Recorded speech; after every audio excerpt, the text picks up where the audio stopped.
नमस्ते all of you. आज हम आपके लिए लेकर आए हैं थाइज़ को टोन करने के लिए ऐसी एक्सरसाइजेज जिनको घुटनों के दर्द वाले लोग भी कर सकते हैं और वो अपने थाइज़ को टोन कर सकते हैं। इसके लिए आपको ध्यान रखना है कि आपको कोई भी ऐसी एक्सरसाइज नहीं करनी है जिससे कि आपके घुटने पे प्रेशर आए। इसीलिए हमने सारी की सारी लेट के होने वाली एक्सरसाइजेज सेलेक्ट करी हैं। ये एक्सरसाइजेज और आसन बहुत ही इफ़ेक्टिव हैं और आपको कुछ ही दिनों में अच्छे रिजल्ट्स देंगे। जिन लोगों को फर्श पे बैठना मना है वो अपने बिस्तर के ऊपर लेटकर भी ये सारी की सारी एक्सरसाइजेज कर सकते हैं। सबसे पहले आराम से कमर के बल लेट जाएं, एक पैर को ऊपर नीचे चलाएं। शिवानी जी आपको बताएंगी कि किस तरह से आपको ऊपर नीचे चलाना है। हमारे साथ साथ करते रहिए अभ्यास को। इस बीच में आपको ध्यान रखना है कि आपका पैर सीधा होना चाहिए और मैक्सिमम जितना ऊपर उठा सकते हो आप उठाइए। 90 डिग्री से भी ऊपर अगर उठता है तो उठाइए। और एक विशेष बात जो ध्यान रखनी है कि आपको अपनी कमर फर्श पे बिल्कुल चिपका के रखनी है।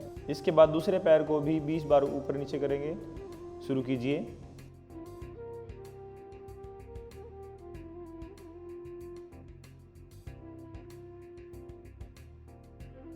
बहुत बढ़िया। अब अगला अभ्यास। अगले अभ्यास के लिए आपको एक पैर को गोल घुमाना है, पूरा बड़ा गोल। इस गोल में ध्यान रहे कि आपकी कमर बहुत ज़्यादा हिलनी डुलनी नहीं चाहिए और आपके हाथ कमर के अगल बगल रहें। चलिए शुरू करते हैं। एक पैर को गोल घुमाएंगे,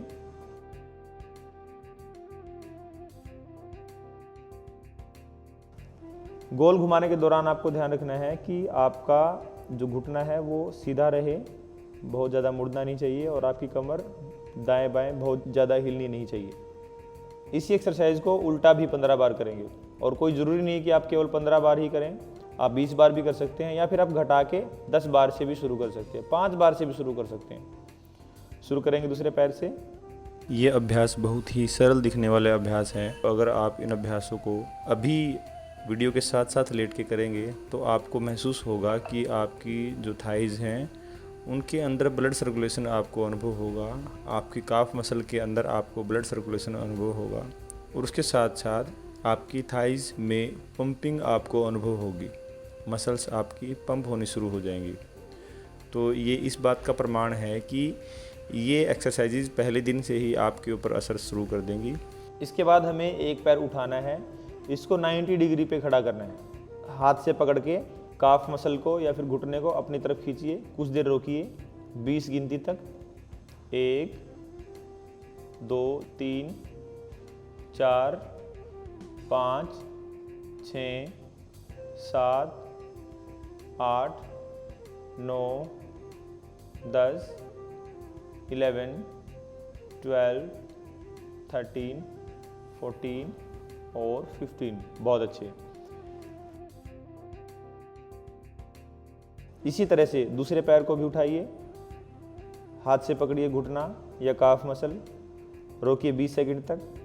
1 2 3 4 5 6 7 8 9 10 11 12 13 14 और 15। बहुत अच्छे।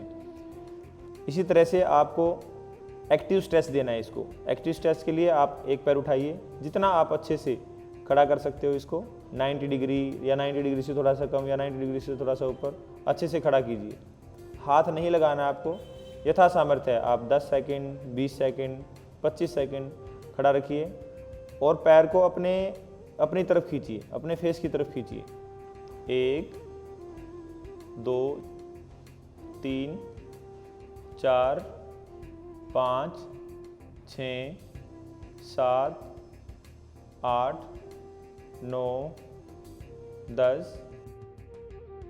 इसी तरह से दूसरे पैर को भी 90 डिग्री पे खड़ा कीजिए। कोशिश कीजिए 90 हो या 90 से अधिक आप इस एंगल को बनाएं।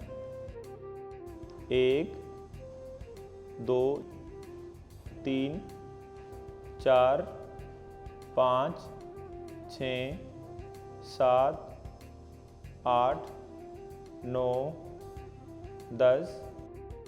इसी तरह से आप एक साइड लेट जाइए, नीचे वाले हाथ का तकिया बनाइए ऊपर वाले हाथ को छाती के सामने रखिए, सहारा ले लीजिए और आप एक पैर को ऊपर नीचे चलाइए। ये रिपीटेशन आप अपनी सुविधा के अनुसार 15 या 20 भी कर सकते हो या फिर सामर्थ्य के अनुसार 8 या 7 तक भी रख सकते हो।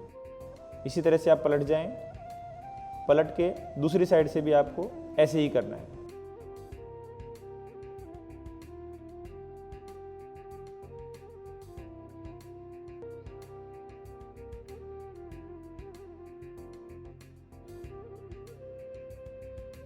इस दौरान आपको ध्यान रखना है कि आपका शरीर पीछे की तरफ नहीं पलटना चाहिए। थोड़ा सा नाभि की तरफ ही आप लुढ़का के रखें शरीर को, ताकि पूरा का पूरा स्ट्रेच आपकी थाइज पे आए।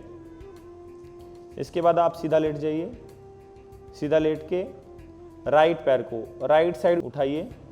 इस दौरान आपको ध्यान रखना है कि आपका लेफ्ट हिप नीचे रहना चाहिए। ये इनर थाइज के लिए बहुत अच्छा अभ्यास है, जो कि आपके घुटने के जॉइंट को काफ़ी सपोर्ट करेगा। इसी तरह से यही अभ्यास आप दूसरी साइड भी कीजिए। लेफ़्ट लेग से लेफ़्ट साइड आप पैर को मैक्सिमम उठाएं और ध्यान रखिए कि आपका राइट हिप नहीं उठना चाहिए। इस तरह से हमने सरल अभ्यास किए हैं, जो बहुत ही आसान है और कोई भी गलती होने के चांसेस इसमें नहीं है। और आपको कुछ ही दिनों में थाइज़ में फ़र्क दिखना स्टार्ट हो जाएगा और आपकी घुटनों का दर्द कम हो जाएगा। इसके बाद आपको काफ स्ट्रेच करनी है। लेटे लेटे ही काफ स्ट्रेच करेंगे। आराम से लेटे रहें, पैरों को सीधा करें, पंजों को जितना अंदर की तरफ खींच सकते खींचिए, पूरा खींचिए, फिर आगे, फिर अंदर, फिर बाहर, फिर अंदर, फिर बाहर।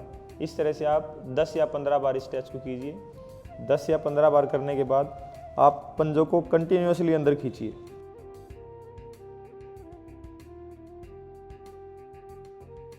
लगातार अंदर खींच के रखिए, और जोर लगाइए, और जोर से खींचिए, और जोर से खींचिए, बहुत अच्छे, और खींचिए, और खींचिए, रोक के रखिए, धीरे से रिलैक्स, फिर आगे खींच के रखिए, और जोर लगाइए, और जोर से खींचिए, और जोर से खींचिए, बहुत अच्छे, और खींचिए, धीरे से रिलैक्स। इन रिपीटेशंस को आप 3 या 4 बार रिपीट कर सकते हो।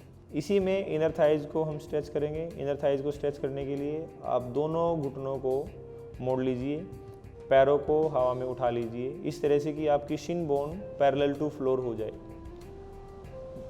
जितना अंतर कंधों का है उतना ही अंतर घुटनों में दीजिए और उतना ही अंतर आप टखनों में दीजिए। दोनों हाथों को कमर के अगल बगल रखिए और यहाँ से आप बार बार इसी लेवल पे 90 डिग्री पे ही घुटने मिलाएंगे और खोलेंगे, मिलाएंगे और खोलेंगे, मिलाएंगे और खोलेंगे। इसको भी आप 15 से 20 बार रिपीट कर सकते हैं। वैसे तो बहुत सारी एक्सरसाइज है, लेकिन हमने कोशिश की है कि बहुत सिंपल अभ्यास आपके सामने लेके आएँ, जिससे कि आपको अभ्यास करने में आसानी भी रहे और बहुत जल्द आपको रिजल्ट मिले। और इस तरह से हमारा ये थाइज़ का वर्कआउट कंप्लीट हुआ। अगर वीडियो आपको अच्छा लगे तो लाइक, शेयर और सब्सक्राइब कीजिए। Thank you so much.